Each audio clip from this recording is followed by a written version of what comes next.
Phil, you're on WABC with Bob Grant. Hello. Good afternoon, Mr. Grant.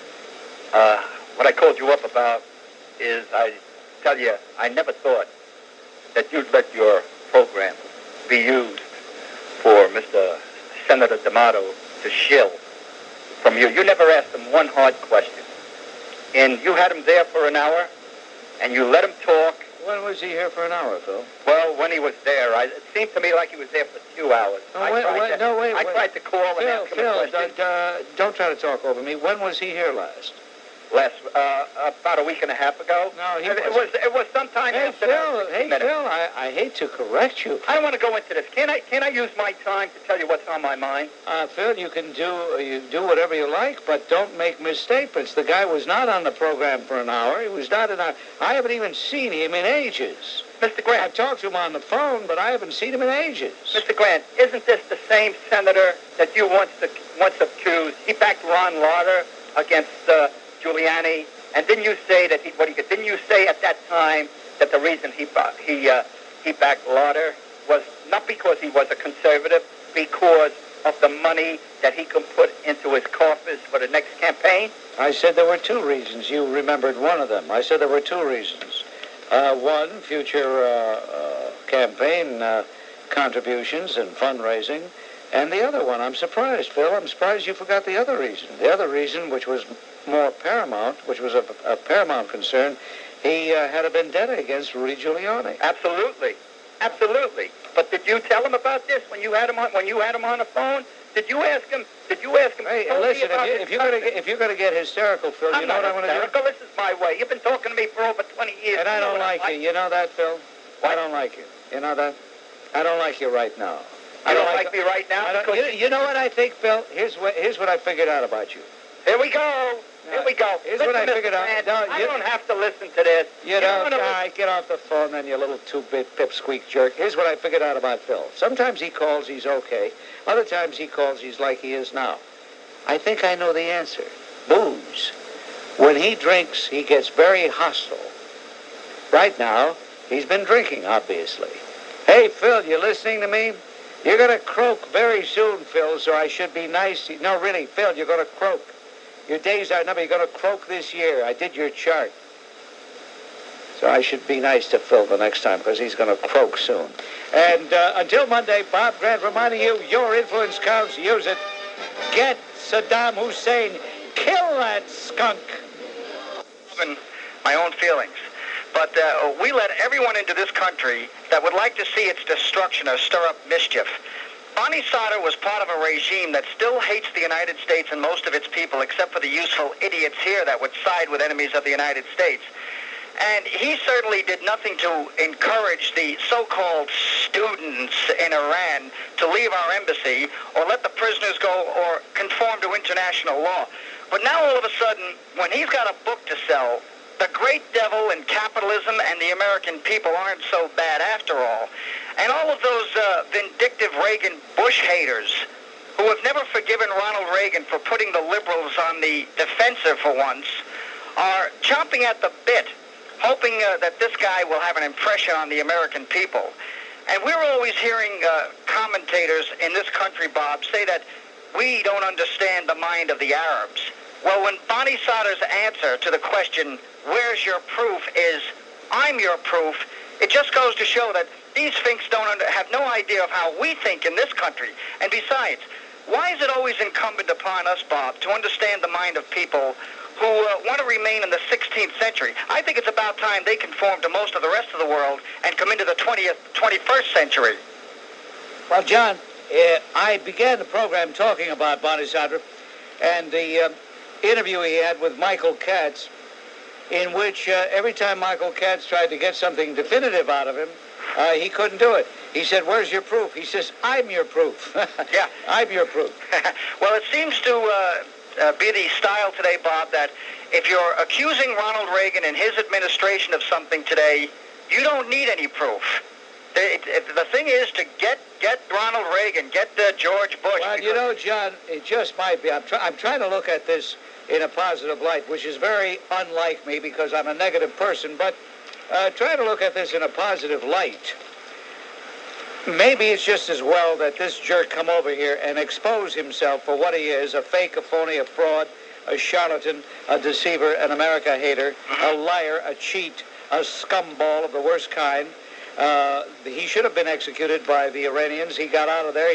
He escaped to Paris, where he's been hiding out all this time. Maybe if we're lucky, some Iranian maniac will knock him off. Yeah, let's turn the tables. But, Bob, doesn't it get you very angry when you see the State Department cave into these guys all the time because they're afraid of being called hypocrites? Well, yeah, it does. It does annoy me, but that's why I said maybe it's better to get this thing over with. Let him...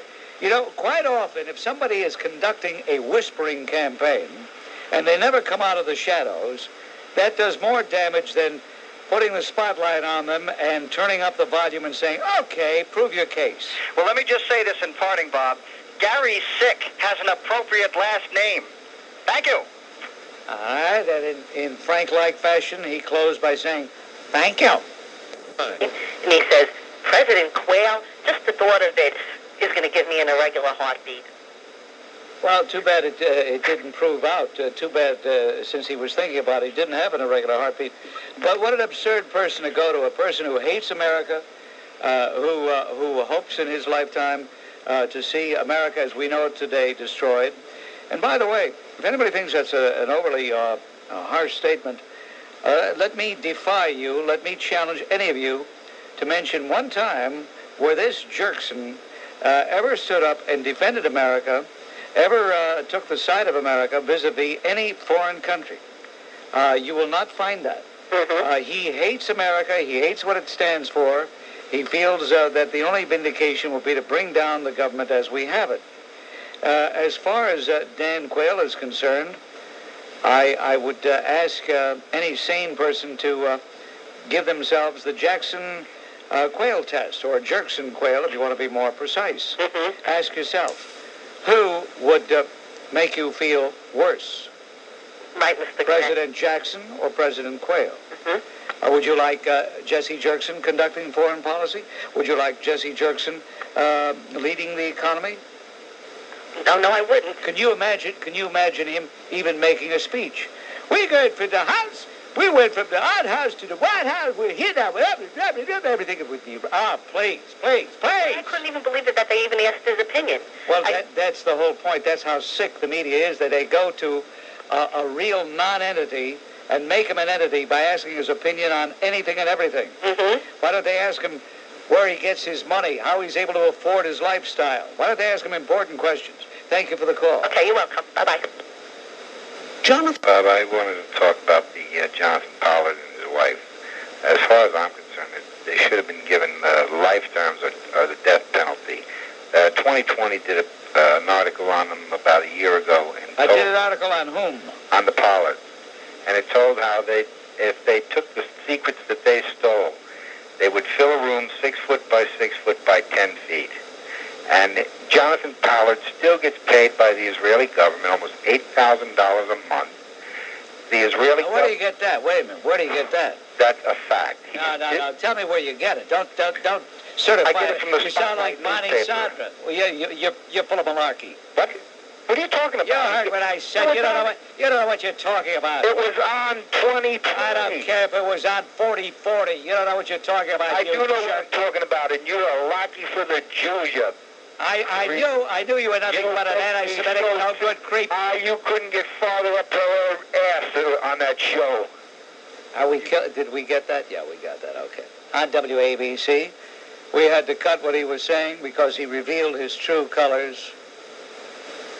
Unfortunately, it's too bad we can't let stuff like that go out so you people could hear what lowlives I have to deal with. That slams the lid on things for today. Until tomorrow, this is Bob Grant reminding you your influence counts. Use it. Why don't you kill that skunk Saddam Hussein, that no good creep? Had a great time at Rio Diner about a month ago. Where are you from? Where were you born and raised? Bob, can we stick with this? Okay, here's a guy, ladies and gentlemen, ashamed of his place of birth. Actually, I'm not ashamed of where I was born, Bob, but I think that it's more important. I think no. When you call me, listen, Rick. when you called me... You like interrupting. What? What did you say, Rick? You like interrupting. No, I think that you're asinine. You sound like a real nerd, a real jerk. You're not making any kind of sense at all. Whenever somebody tries to challenge you... No, you don't. You're not challenging me. You always try to... You don't challenge. Either where you're from... You don't... No, I'm curious. I'm curious why a foreigner... I'm curious as to why a foreigner would feel he's qualified to talk about the mayor of New York. That's what I'm curious about. Well, Bob, how are you sure I'm a foreigner? Because of the way you speak. It's obvious that English is not your native language. Well, what would you do if I said you were wrong? What would I do? Yeah. I'd say that then you lived... We've changed the subject already. No, then I'd say... talk about Dinkins. I'd say you lived in a lot of your viewers have called viewers? About... a lot of your listeners, I'm sorry, called to talk about quail bashing. I don't think you asked them for... The fact of the matter is, David Dinkins has presided over a real mess. Even some people who supported him back in 1989 are sadly disappointed in his total lack of leadership. Here's a guy who could have done away with 20,000 jobs because by attrition 20,000 city jobs left. What did he do? He not only hired 20,000 replacements but added 5,000. He has given them raises. How dare he talk about having to cut budgets when he's done all this? How dare he? Bob, are you an expert on the New York City budget? No, you know what I'm an expert on? What exactly, I'm an expert on this. What exactly is your field? I'm an expert on this program. That's what I'm an expert on. And when a total jerk calls and makes a fool of himself, I like to tell him that. Thank you, pal. Take a slow boat to China, will you? Yes, Bob. I want to talk about Dinkins and Cuomo, the meeting they had on Saturday. You know, Dinkins was on one side of the table saying that you wear the hairpiece. Cuomo says you wear dermabond. They're both right. They are? Yeah, they're both right. Let me ask you, when can I get tickets for the roast? Didn't you hear me say you call the phone number at 201? Yeah, but how much 783 how much the tickets were? 0003. I don't know how much the tickets are. Can you arrange to have a limo pick me up? Yeah, you know what, Frank? I would love to have you there just so that I could have the satisfaction of punching your dumb nose right down the throat, you greaseball. I just got onto jury duty, and what a joke. You sit there for days, you don't do anything, then they call you, then you get up, you don't do anything else, then you sit back again. It is unbelievable. Hello? I'm listening. You're at 60 Center Street, and you just don't do anything. Well, anyway, today, after 5 days, I got called on a case, which obviously I can't discuss. All these guys are ambulance chasers. It's the system. Everybody wants to get out of there. Nobody wants to be on jury duty. They tell you that they show you a movie, by the way, when you first get there, your first day, and they tell you how great it is to be an American and blah blah blah and this and that. I can't take it, man.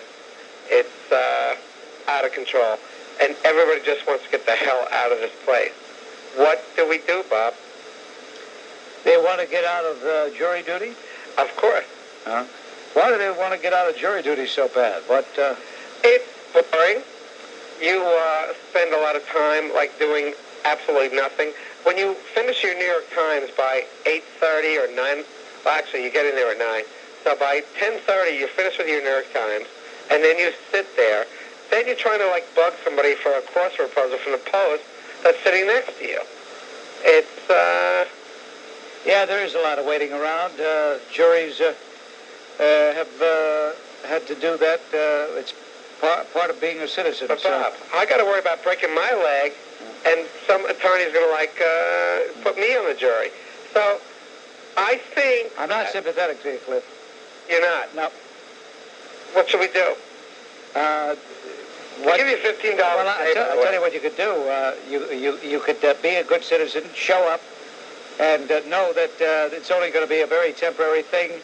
And I showed up for 5 days. All right, Cliff, we'll sit shiver for you. What do you want from me? I don't feel sorry for you at all. Don't hang up yet. Come on, Cliff, for crying out loud. We'll feel sorry for Cliff. We're going to have a fundraiser. By the way, what did you think about the whole idea of the black students having their own commencement ceremonies and well, it's absurd. It's stupid. It's absolutely absurd. And here's a group of people who kept saying we want integration. We want an end to segregation. We want to join the mainstream. This was the cry 30 years ago. We want to join the mainstream. We're Americans too, and they're in the mainstream. Segregation has been torn asunder, destroyed, obliterated. And do they want integration? Well, it all depends. They want their cake and eat it too. Yeah. I think it's absurd, absolutely absurd. I think it's a travesty. And of course, I don't blame these punks, because they know that school administrators are the most feckless, most cowardly group of pusillanimous pipsqueaks the world has ever known. Sir, I was also wondering, what did you think of the Hampton College students who... I thought they were a bunch of jerks. If you heard the program yesterday and the day before, you wouldn't have to ask me, because you would have known what we had said about it. I sometimes don't get you out here in Western Pennsylvania. Well, Western Pennsylvania? Yes, sir. You're in Eastern Pennsylvania. You can't possibly be calling me from Western Pennsylvania. Well, I'm calling you from the Poconos, sir. Well, that's not Western Pennsylvania, pal. Take a look at your map. Thank you. Okay, well, thank you for that. Okay, Western Pennsylvania. Heh. Well, the people from Pittsburgh and Shamokin hear that this guy thinks he's in Western Pennsylvania. Felix, you're at WABC. Hello. Hey, Bob, I've only been listening to your show now for about a week. Really? Yeah, and How come it took you this long to find us? Well, I'll tell you, I just happened to set my station over to AM. Oh, that's right. That's good. The AM dial has a lot to offer. Yeah, no, it has WABC, period. Right. I have a question for you, though. I noticed that your last name is Grant. No kidding. You noticed that. Gee. But yet, you figured that out, huh? Well, yeah, but yet I also noticed that you keep making a lot of quotes in Italian. And are you? Yeah, so? If by any chance you are Italian. So what are we going to do here? What are we going to collapse? What are we going to do? Well, no, my question is, are you Italian? As Italian as Tony Bennett. Okay, well, see, that's the problem. As Robert Blake, as Anne Bancroft. See all those Italian names? That's the problem I have, Bob. You see, I'm also Italian. If you notice, what do you mean a problem? What's the problem? Well, my first name is Felix, and I have a problem with people of Italian descent and any nationality, for that matter, changing their last name for whatever reason, whether it be show business or whatnot. I don't think it makes any difference. A person should use whatever name he wants to use. Well, I think you should be proud of your heritage. And well, who's not? Okay, but then I see no reason for a name change. Well, I tell you something, Felix. When you're on the radio and your name is being mispronounced and murdered by everybody that you talk to, after a while you say, yeah, might as well.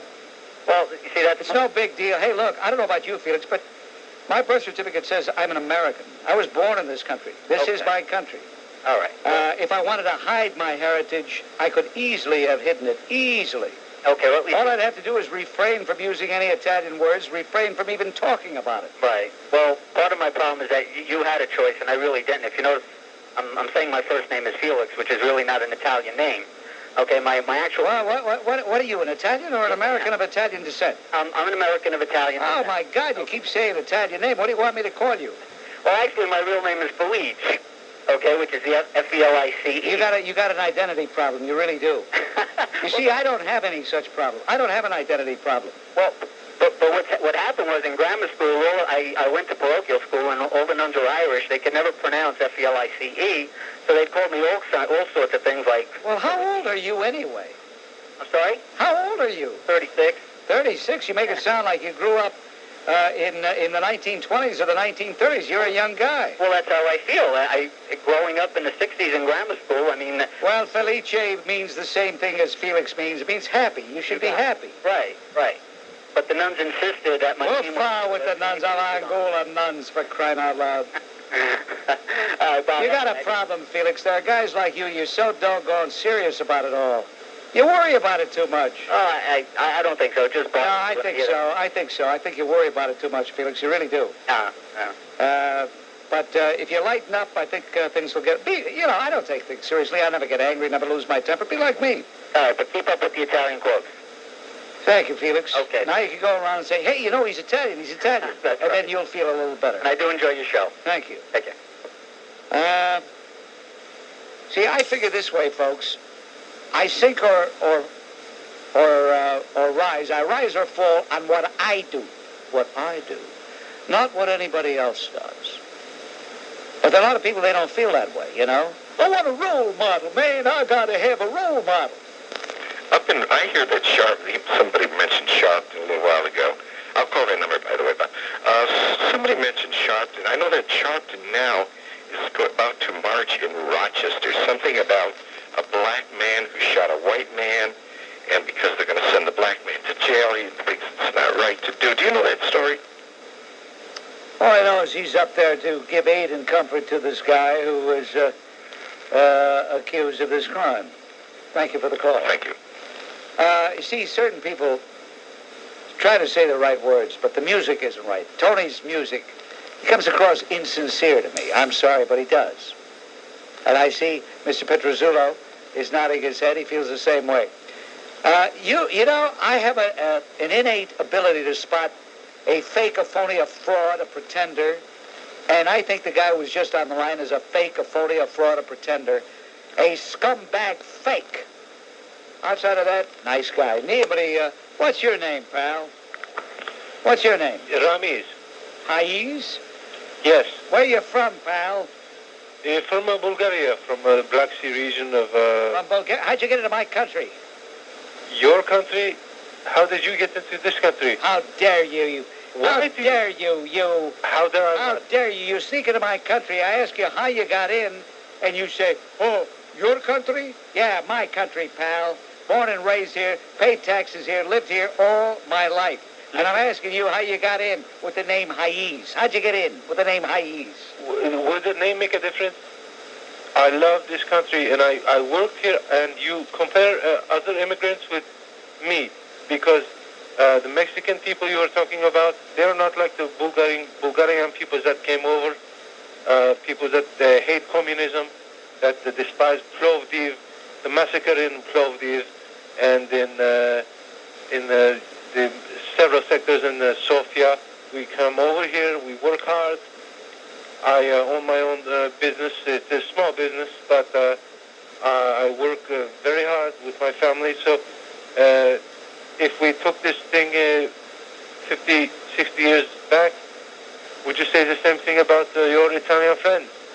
Or maybe some other ethnic group? Why are you so hard upon because I'm sitting here minding my own business, and I see the name Haiz.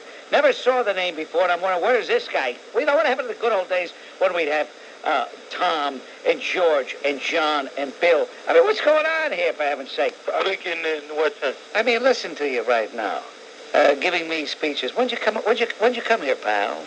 12 years ago, exactly. How long? 12 years. About 12 That was years. before the Iron Curtain was lifted. How did you get out of Bulgaria? Fair question.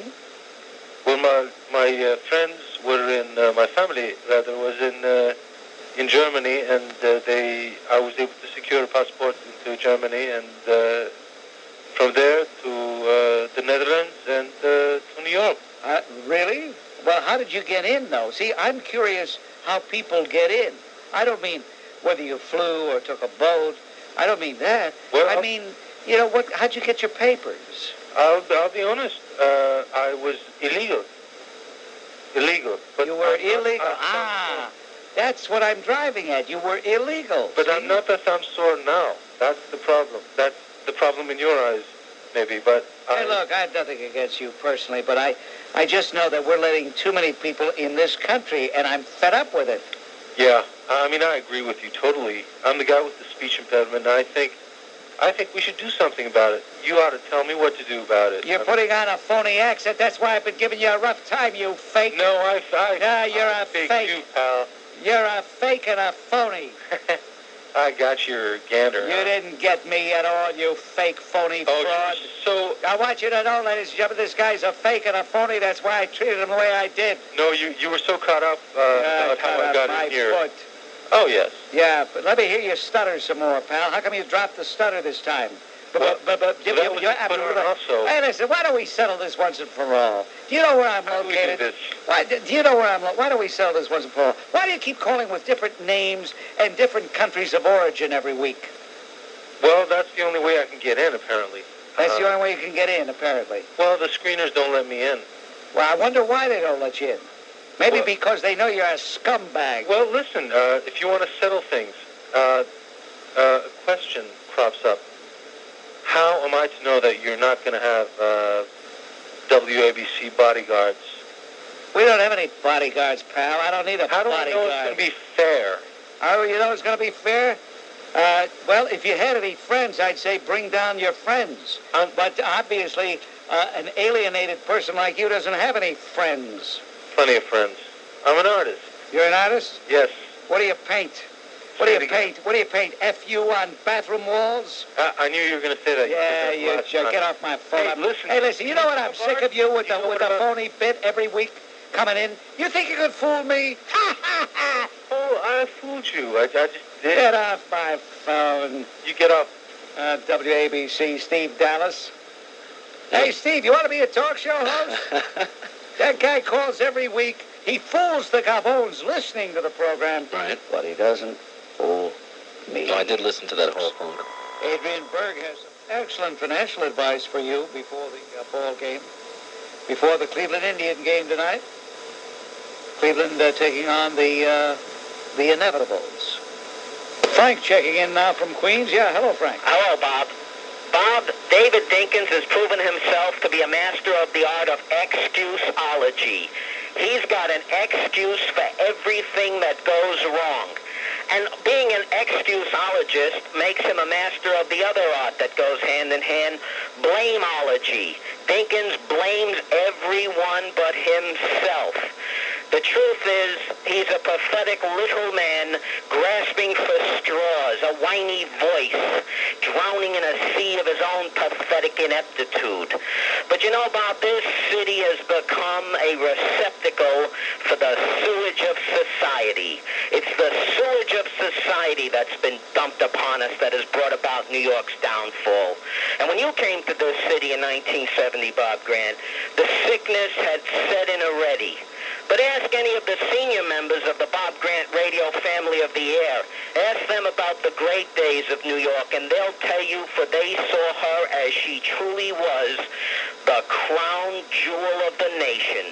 This was a city where you didn't need money to exist.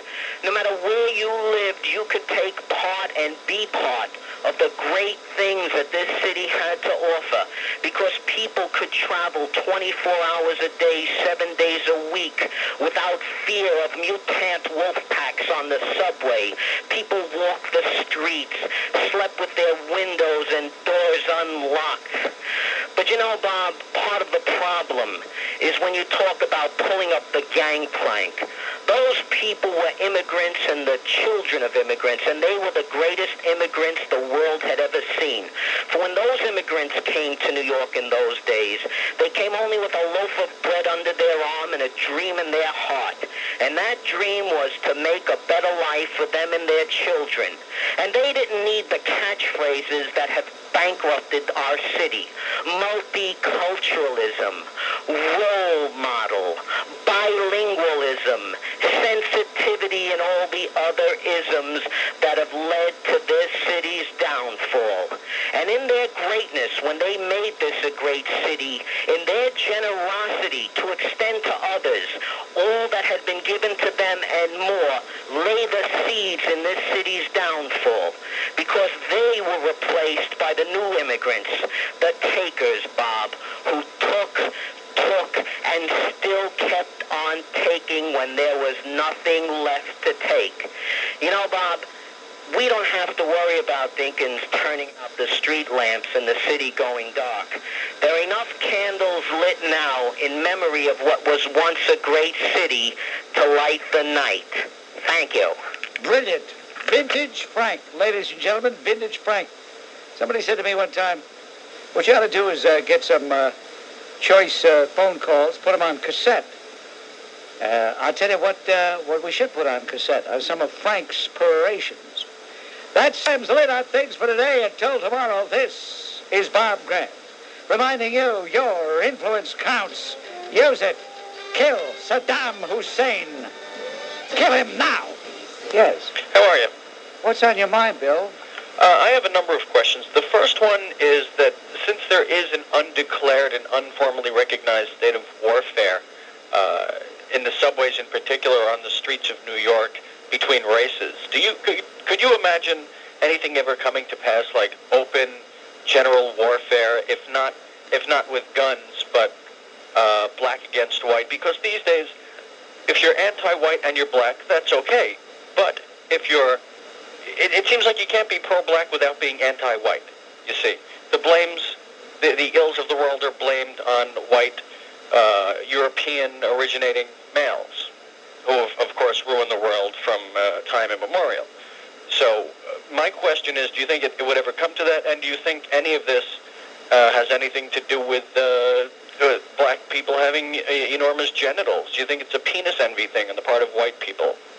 Because you're a sick, no good, and I'd love to really tell you what you are, except we're on the radio. Oh, why do I have to follow a guy like that? I don't know. Well, I'll tell you why. We have a large audience, and included in that audience are going to be, there's a percentage of sick people. That fella Gary is a very sick guy. He really is. And I mean that in a literal sense. I mean that in a medical sense. He has a warped, sick mind. Hey, hello, Mark. Hi, Bob. I've been doing a lot of research into the foundation on which a lot of this Afrocentric curriculum is based. And I've found that basically the history of Africa has been passed down through oral traditions. And I find it very hard to believe that a lot of the information that the so-called black historical revisionists are passing on, for instance, that the penis size... he hung up on himself. He's a AAA sickola who just cut himself off like that. We didn't hang up on him. Why should I? What did he say wrong so far? But he's a sickola. AAA sickola. Isn't it interesting? We've been on the air almost 3 hours today, and nobody has said one word, not even one word of complaint about the whopping $2 billion New York tax hike. Is it because Flim Flam Florio popped off on the New Jersey folks a $2.8 billion tax grab, and maybe New Yorkers say, hey, it's not as big as New Jersey's? Well, in the history of New York, this is the biggest tax hike we've ever had. And yet it would be bigger, it will be bigger if we listen to Il Supremo, who opposes some of the cuts in spending. But just for the record, officials yesterday unveiled details of the largest tax hike in state history up there in Albany, a staggering $2 billion deal. Likely will increase gasoline prices by at least 4 cents a gallon. We now have a tentative budget of almost $52 billion. That's the state budget. And they haven't gotten the message. Il Supremo and the rest of those bums up there in Albany haven't gotten the message yet. The more you raise the taxes, the more you make it costly to just try to stay even in this state, the more people will leave. And who's leaving? The producers, the taxpayers. Who's coming in? Blah! Want to see what's coming in? Go to Tompkins Square Park. Want to see what's coming in? Just walk around anywhere in this cesspool, formerly known as New York, which was at one time the greatest city in this country, probably the greatest city in the world. At one time it was. Not now. Matter of fact, we're in competition with Calcutta. See which one is the filthiest, the slimiest, the scummiest. John, you're on WABC. Hello. How you doing, Bob? First time caller. Yes, John. And they haven't gotten the message. Il Supremo and the rest of those bums up there in Albany haven't gotten the message yet. Hi. I wanted to put in a good word for dogs. Oof. I just wanted to tell you about an organization out there called Therapy Dogs Incorporated. Oof. I don't like dogs, but that doesn't mean Well, no, it isn't that I don't like them. I think it's silly for anybody to have one. They're such a nuisance. I mean, what good do they do? Look at all the money that people spend on dog food. It's true. They do cost nothing, but they're also companionship. They can be a hobby. Oh, my foot, companionship. Give me a human being to talk to. What are you going to... You say to the dog, hey, Mutt, what do you think about the Civil Rights Bill? And he goes, well, to come to think about... Come on, cut it out. Don't be silly. Companionship. Well, I get a kick out of my dog. I enjoy her. Yeah? She's fun. We do things. I'm sure. I train her. We go places together. Oh, yeah, you go She's places, good. you talk about the latest styles and latest fashions. Uh-huh. Oh, well, too bad. No, you're all right, Ellen. Listen, you're a nice person, but too bad you can't relate to human beings. Oh, I can. If I couldn't relate to human beings, I wouldn't take my dog to nursing home. Well, you're safe, Ellen. I'll never come to your house for dinner. Well, You know, I never... because I have a Doberman, you probably would really hate her. And she's the sweetest dog. Oh, they always are. Everybody's dog is always... No, she is. All the kids in the neighborhood, they don't know my name. They know her name. They come racing up to her to say Well, hello. you kids in Ellen's neighborhood, be careful. You never know, that Doberman might turn any day. I wouldn't trust her. They make left turns. Huh? They make left turns. Well, the only thing is that it's a female, but nobody should ever have a male Doberman, that's for sure. That's not true, though, Bob. Oof, It's not. I've hey, seen listen, a lot of dear, male Dobermans that are pussycats. That slams the lid on things for today, even on Ellen. I won't go to her house for dinner, that's for sure. And let's see, until, don't forget the Best of Grant tomorrow from 6 to 10. And then, of course, back behind the microphone on Monday. And until then, this is Bob Grant, reminding you, your influence counts. Use it. Kill Saddam Hussein. Kill that son of a... now. To speak to you again. Uh-oh, it's Eddie Carbone, ladies and gentlemen. Patients' rights activist, the scourge of the medical profession. Well, I love good healthcare practitioners. I just don't like the bad ones. We should all be in agreement with that. I talked to somebody the other day. They had occasion to go to Booth Memorial Hospital. They went to the West Wing. They looked up and they saw etched in granite, it says, Eddie Carbone Memorial Hospital. Well, you know, with Memorial Day fresh in our memories, I want to remind everybody that health care for many of our veterans is a national scandal, as is health care for many Americans in general. Is it true you moved in with your girlfriend out there in Long Island, Eddie? Is that why you're out in Long Island now? No. No? No, but you know... You moved back with your wife then? You know, our healthcare crisis, Bob, and I want to make this... Everyone should be aware of this. It's not just the problem of the poor. Many of the millions of unnecessary surgeries performed annually in this country are performed on the well-to-do and well-insured. And every year, tens of thousands of Americans die needlessly in our hospitals nationwide due to negligence alone. That should be intolerable to us.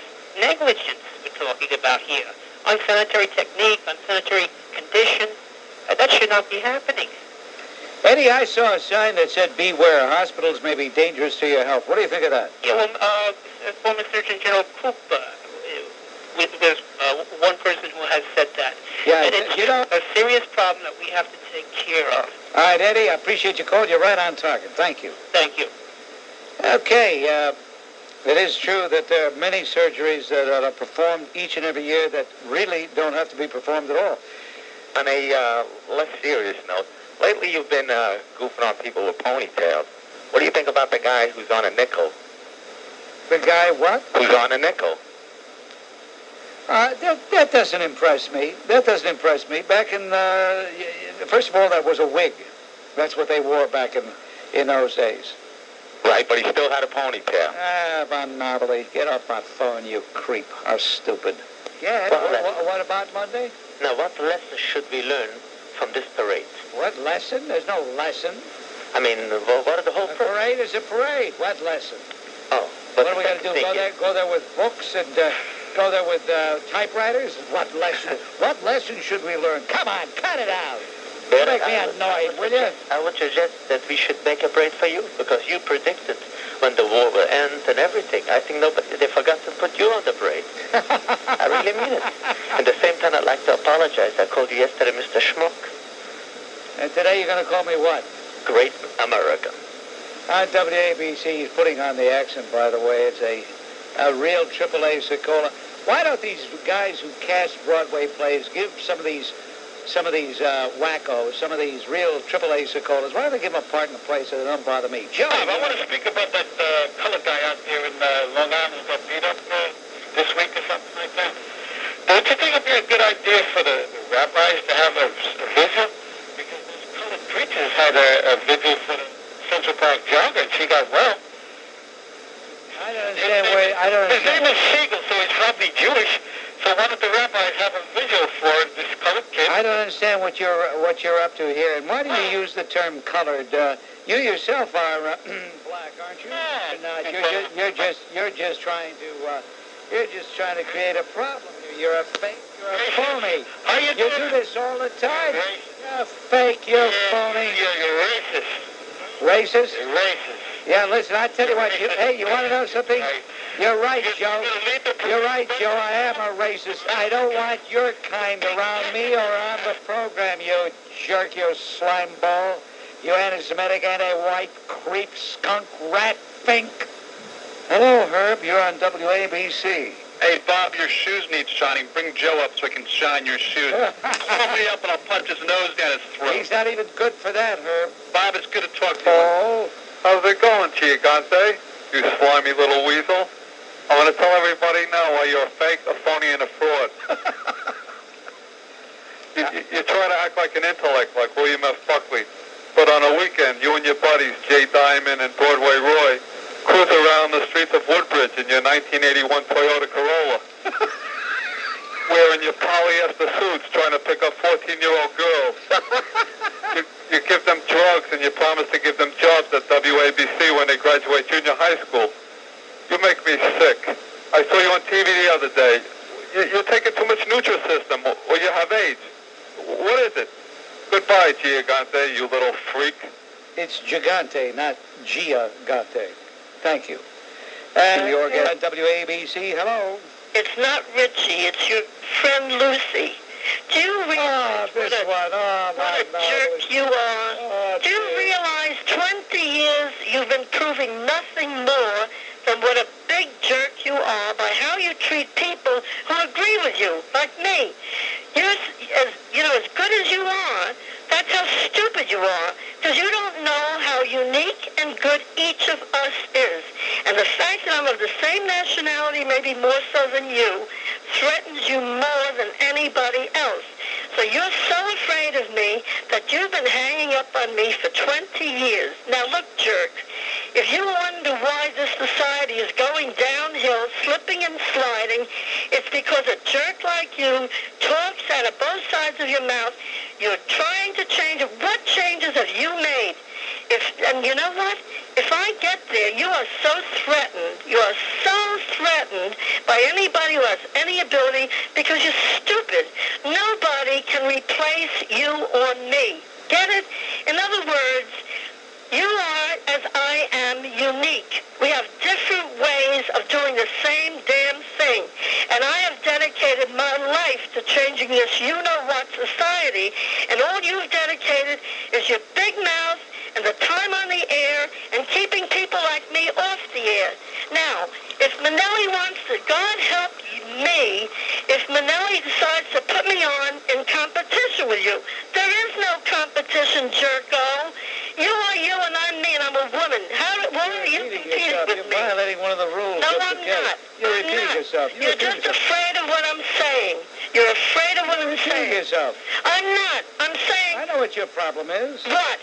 You have to get, you know what? You need to get... From who? Poke. You? No, I wouldn't like poke you? I wouldn't poke you. Now, just a moment. I'm not that hard up. Wait, let me finish. Oh, we got the gong.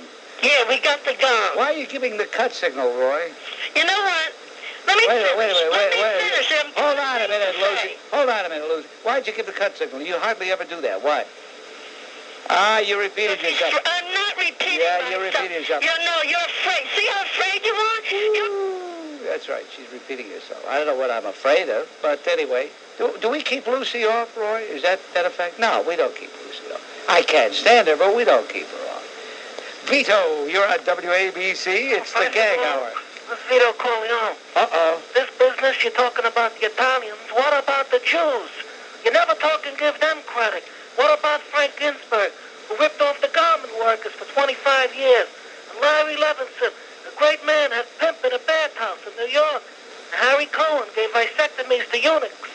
You never talk about those guys and the credit they are to America. What's happening to you? Vasectomies to eunuchs? That's what I'm saying. Okay, thank you, Vito. Goodbye. I haven't heard from Vito in a long time. Hate to see him waste his call in a gag hour. Here's Biff from Queens. Yeah, Biff, this is the gag hour. Hi, Bob. They told me they won't hold this against me in the future. No matter how intelligent, smart, or good your memory is, there's one thing you can never live down. You led all your loyal followers to their own education. For 8 years, you told them Ronald Reagan was the best thing for them. One thing more. All you right-wing jitterbugs could never have beaten the man without betraying your country. Again, he wasn't really doing the game right because he was attacking somebody else, not me, not really. John Wilson here, who's calling from Queens, yes? Ba-ba-ba-ba-ba-ba-booey. Ba-ba-ba-ba-ba-ba-booey. Ba-ba-ba-ba-ba-ba-booey. Oh, get off my radio. Oh, ba-ba-booey. Oops, I repeated myself.